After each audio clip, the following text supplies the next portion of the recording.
আমাদের বাংলাদেশ কৃষিপ্রধান দেশ, আর এসব কৃষি পণ্য রক্ষায় অন্যতম ভূমিকা রাখছে হিমাগারগুলো। তাই কৃষি পণ্য রক্ষণাবেক্ষণ এর জন্য হিমাগারগুলোর প্রয়োজনীয়তা ও ভূমিকা অতি গুরুত্বপূর্ণ। প্রতিটি হিমাগার খেলাপি ঋণে ঋণগ্রস্ত। রংপুর ব্যুরো প্রধান সাজ্জাদ বিন আলম সৌরভ জানান, গত 5 বছরে বেড়েছে বিদ্যুৎ বিল ইউনিট প্রতি। পাশাপাশি হিমাগারগুলো সচল রাখার জন্য অতি উপাদান জ্বালানি, কিন্তু এই প্রয়োজনীয় গ্যাসের দাম বাড়ায় বিপাকে পড়েছেন প্রতিটি হিমাগারের মালিকরা। এসব ভিত্তিক শিল্প প্রতিষ্ঠানগুলোর হুমকির মুখে পড়েছে। এদিকে প্রতিষ্ঠানের কার্যক্রম আবহাওয়ার তো রাখার জন্য মেইনটেনেন্স খরচ বাড়ার পাশাপাশি বেড়েছে অন্যান্য খরচও। তাই কৃষক ও আলু ব্যবসায়ীরা বাড়তি দামে আলু হিমাগারে রাখতে ক্ষোভ প্রকাশ করেছেন। কিন্তু পুনরক্ষায় বাড়তি দামে বাধ্য হয়ে পুনরক্ষণাবেক্ষণের জন্য ব্যবহার করতে হচ্ছে হিমাগার। সকল হিমাগারের মালিক এর সরকারের কাছে আবেদন, বিদ্যুৎ বিল কমানোর পাশাপাশি প্রয়োজনীয় জ্বালানি গ্যাস নিয়ে সকল সমস্যা সমাধান ও সকল কৃষি ভিত্তিক শিল্প প্রতিষ্ঠানগুলো রক্ষায় সহযোগিতা ও প্রয়োজনীয় ব্যবস্থা গ্রহণ করা। অ্যামোনিয়া গ্যাসের সংকট। অ্যামোনিয়া গ্যাস আমরা চাহিদা মতো পাচ্ছি না। সেক্ষেত্রে মেশিন চালাইতে আমাদের ব্যাঘাত ঘটতেছে। অ্যামোনিয়া গ্যাসের আমাদের অর্ডার দিছি, কিন্তু সময় মতো আমরা পাচ্ছি না।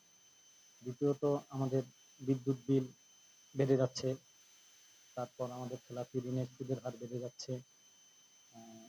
আবার দেখা গেছে যে এদিকে আমাদের ব্যাংকের খেলাপি ঋণের সুদের হারটা বেড়ে গেছে, বেড়ে যাচ্ছে।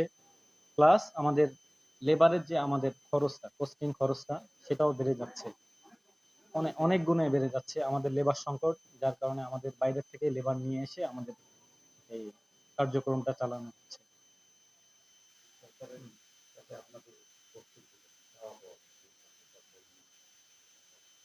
হ্যাঁ, জি। এই সরকারে আমাদের চাওয়া পাওয়া, আমাদের যেন অ্যামোনিয়া গ্যাসের যেন আমাদের চাহিদা চাহিদা যেন পূরণ করে, আমরা মেশিন ঠিকঠাক মতো চালাইতে পারি। বিদ্যুৎ বিল যেমন লোডশেডিং চলতেছে, আমরা বিদ্যুৎটা মানে পাচ্ছি না। বিদ্যুৎটা, হ্যাঁ, আমাদের তেলের দাম বৃদ্ধির কারণে তেলও আমাদের বড় জেনারেটর চলতেছে, এই জন্য তেলও আমাদের জেনারেটরও চালাইতে হচ্ছে। হুম। আর সর্বোপরি লেবার ক্রাইসিসের কারণে লেবারও ক্রাইসিস। হ্যাঁ, এই জন্য আমাদের চাওয়া যে অ্যামোনিয়া গ্যাস, বিদ্যুৎ বিল, তারপরে আমাদের ঋণের ব্যাংক ইন্টারেস্টটা যেন আমাদের কমায় দেয়।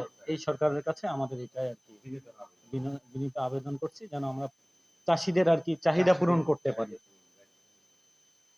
বিদ্যুৎ না, আমরা পুরো জ্বালানি খাত নিয়েই সমস্যা ভুগতেছি। আমার 1 ড্রাম কম্প্রেসার অয়েল কিনতে হয় 1,00,000 টাকা দিয়ে,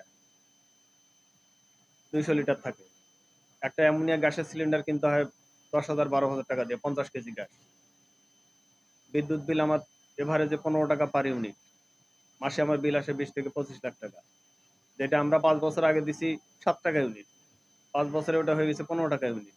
আমরা তো 5 বছরের ভাড়া তো দ্বিগুণ করিনি। 5 বছর আগেও ছিল 7 টাকা ভাড়া পার কেজি, এখনো আছে 7 টাকা কেজি। আবার কৃষক বলতেছে ভাড়া এত আমরা কেন দিব? তো এইগুলা তো আমরা ফেস করতে পারি না। যেমন দিনাজপুরে কিছু স্টোর বন্ধ হয়ে গেছিল ভাড়া ভাড়া করে। এখন সরকার নির্ধারিত যে ভাড়া বলতে পারে, সেটা তো আমরা পারি না। ব্যাংক ঋণের ইন্টারেস্ট 16% 17%। তাহলে আমাদের যদি কস্টিং হিসাব করা হয় অ্যাকুরেট ভাবে, তাহলে এই কোল্ড স্টোরে কখনো ব্যবসা হবে না, এবং পারেও নাই। আপনারা খোঁজ নেন, প্রতিটা হিমাগার খেলাপি ঋণে ঋণগ্রস্ত।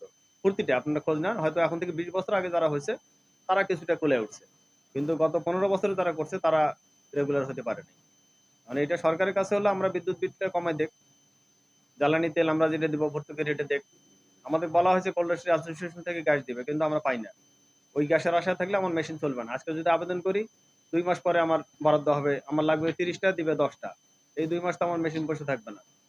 7 দিন না চালালে মানুষের আলু পচে যাবে। এগুলো তো আছে। এটা তো